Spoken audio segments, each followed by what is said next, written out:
Oke guys, jadi beberapa hari yang lalu ini gue baru beli heater. Ini mereknya Sike. Nah, ini barang dari Itali. Jadi gue akan coba jelasin ke kawan-kawan kenapa Megatank ini nggak perlu heater, dan akuarium pembesaran kenapa gue rasa akhirnya gue membutuhkan heater.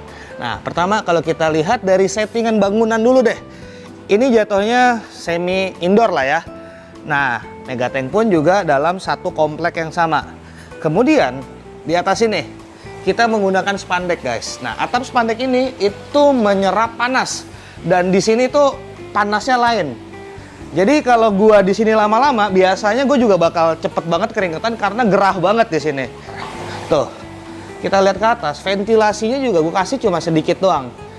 Nah tuh, jadi ini pengep banget di sini. Nah, hubungannya apa? Hubungannya itu di temperatur air. Megatank itu karena ini pengap, jadi temperaturnya bisa dibilang cukup stabil dan juga cukup hangat gitu kan. Karena sekali lagi, nih, kita menggunakan spandek untuk atap. Nah, sedikit berbeda dengan kasus di akuarium-akuarium pembesaran yang ada di belakang gue ini. Dia volumenya ya jelas, nggak sebesar Megatank. Sehingga, kalau ada perubahan temperatur, misalnya nih lagi panas, tiba-tiba hujan. Ini perubahan temperaturnya bisa dibilang cukup cepat ya, karena ya volumenya nggak terlalu besar. Sedangkan di Megatank karena volumenya gede banget, perubahan temperaturnya pun sangat lama, jadi aman gitu kan. Sebenarnya konyol juga ya gue ngebandingin Megatank dan akuarium pembesaran, tapi prinsipnya volume air itu pengaruhnya sangat besar. Dan sekarang kita ini udah mau pasang heaternya dan yang akan pasangin. Nah, jadi guys, untuk heater ini sebenarnya kita membeli kenyamanan. Dan ingat nggak, kita nyetrum gara-gara heater malfunction atau pecah waktu itu ya. Yang pertama kena Dani. Habis itu, bang ini kenapa nyetrum? Gue megang kayu, anjing nyetrumnya juga. Nah, kebetulan waktu itu cuma 100 watt loh Dan. Satu biji. Nggak kenapa-napa juga. Nggak kenapa-kenapa. Kebetulan kita pakai sendal semua kan. Pulang nggak ada ikan. Nggak ada ikan. Jadi emang kesetrumnya berasa ya. Berasa bang. Ya udah, jadi akhirnya seperti itulah kenapa kita memutuskan untuk menggunakan merek yang lumayan bagus. Sebenarnya ada beberapa merek yang cukup lebih di atas ini, tapi harganya jauh lebih mahal.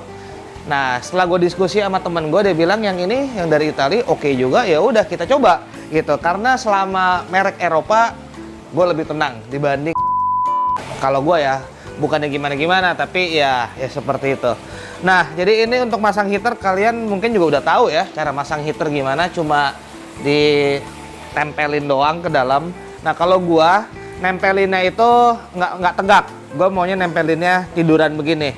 Dan posisinya di bawah 50% air. Kenapa seperti itu? Jadi misalnya nih kita mau water change 50%. Heater itu tetap ada di bawah level air gitu. Kan kadang-kadang kita suka kelupaan nih matiin heater. Jadi ya untuk jaga-jaga atau antisipasi ya seperti itu. Jadi gimana sih cara menentukan watt yang dibutuhkan untuk akuarium kita? Nah, kalau gue pribadi nih, karena setiap orang punya pakem masing-masing. Kalau gue pribadi itu, acuan gue itu 3 watt per galon. Nah, misalnya akuarium kalian itu 100 galon, berarti kalian perlu 300 watt heaternya. Nah, kemudian, gue pernah menyarankan di video gue sebelumnya, pernah gue buat sekitar 1 tahun yang lalu, kalau kalian menggunakan merek-merek, baiknya kalian bagi dua. Bagi duanya gimana? Misalnya kalian hitung kalian perlu 200 watt ya, contoh. Jadi kalian beli 2 buah heater yang 100 watt kali 2 gitu. Tapi kalau merek-merek yang terpercaya, reputable, dan kalian yakin, nggak apa-apa, kalian gas itu langsung 200 watt. Nah, sebenarnya untuk bagi 2 itu sebenarnya ada plus minusnya. Plusnya safety, minusnya itu dari ya kalian beli 2 heater, kemudian listrik lebih mahal karena heater itu akan terus nyala terus gitu kan, karena ya butuh waktu yang lebih lama untuk dapat mencapai suhu yang diinginkan. Sedangkan kalau kalian menggunakan heater yang sesuai, itu heaternya nyalanya cuma sebentar doang. Sebentar doang dia udah mencapai suhu yang diinginkan. Sehingga dari penggunaan listrik pun juga jadi sangat lebih efisien gitu. Nah, jadi untuk nyeting temperaturnya, nih Dan. Di sini kan kalau lu lihat nih, ini ada 32, 28, 26. Ini temperatur yang kita pengen Dan. Nah, ini kan kelipatan 2 kayaknya ya. Jadi 30 ya. Ah, jadi itu tinggal diputar aja Dan. Oke, udah gitu doang. Jadi ini begitu suhu di dalam akuarium nyampe 30, dia akan mati. Tapi begitu suhunya di bawah dia akan nyala. Gitu. Oke, yaudah. Yang lainnya lu setting dulu dari atas atau dari luar, baru tinggal lu masukin. Udah gitu doang. Simple. Nah, jadi kalau untuk heater ya intinya gitu, kalian nggak perlu mati-matiin karena dia ada otomatisnya guys. Nah, kalau merek-merek yang kurang terpercaya atau yang abal-abal, jangan sampai gini loh, kalian setting 30 tapi dia malfunction, yuk nyala terus. Akhirnya ikan kalian kerebus gitu. Itu yang gue bilang, makanya kalau merek-merek yang kalian ya kurang inilah ya, sebaiknya bagi 2. Jadi misalnya nih, misal kita ngomong akuarium dihitung perlu 200 watt. Kalian hajar 200 watt dengan merek yang kaleng-kaleng atau dengan barang yang kaleng-kaleng. Begitu dia malfunction, dia akan terus nyala terus. Temperatur udah nyampe 30, masih nyala juga tuh heater. Naik 32, 34 ya dia jadi ikan rebus lah di dalam gitu kan. Tapi kalau misalnya dibagi 2, ya misalnya dia malfunction nih, nyala terus padahal temperatur udah di titik yang diinginkan. Ya dia nggak akan bisa sampai yang gimana banget sampai ya tanda kutip kasarnya nih ngerebus ikan kalian gitu. Jadi ya kalau heater kita sebenarnya beli kenyamanan. Mau merek apapun ya terserah kalian gitu. Tapi kita beli kenyamanan. Dan juga heater yang merek-merek Eropa itu biasanya umurnya lebih panjang. Nah ini gue cuma sharing-sharing aja ya. Ngomong-ngomong ini Megatank gue matiin filternya karena tadi kan kita lagi buat video di dalam. Soalnya kalau ini nyala, boh udah kayak dicuruk suara di dalam gitu. Jadi makanya gue matiin. Mungkin kalian bertanya kan kenapa sih dimatiin? Jadi ya kurang lebih seperti itu. Nah ini tinggal Dani pasangin dan ditaruh. Digigit mambu. Apanya? Tangannya. Tangannya digigit mambu? Ya. Gak apa-apa, sayang itu dia. Oh tenan.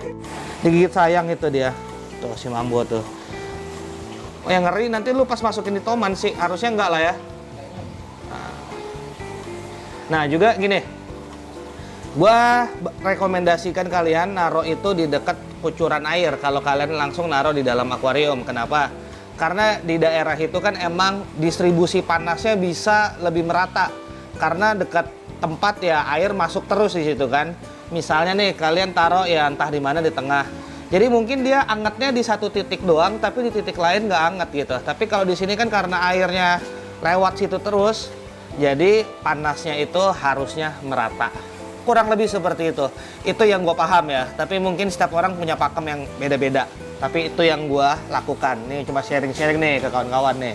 Jadi ya udah kurang lebih seperti itu. Ini kita nyalain aja lagi pompa di Megatank tuh. Wah, kalau dari tadi gua ngomong suaranya kayak begini kan, buh. Jadi emang ngeri suara dentuman air di Megatank tuh. Jadi itulah kenapa Megatank nggak perlu heater karena gua udah dibantu dengan spandek dan di Pekanbaru temperaturnya emang panas banget. Jadi bisa dibilang gua beruntung, gua nggak perlu heater. Mungkin kawan-kawan di tempat lain akan perlu heater untuk Megatank dia. Tempat gua nggak perlu guys. Jadi yaudah mungkin itu aja video kita kali ini. Semoga video ini sedikit banyak dapat menghibur dan see you guys in my next video. Bye bye.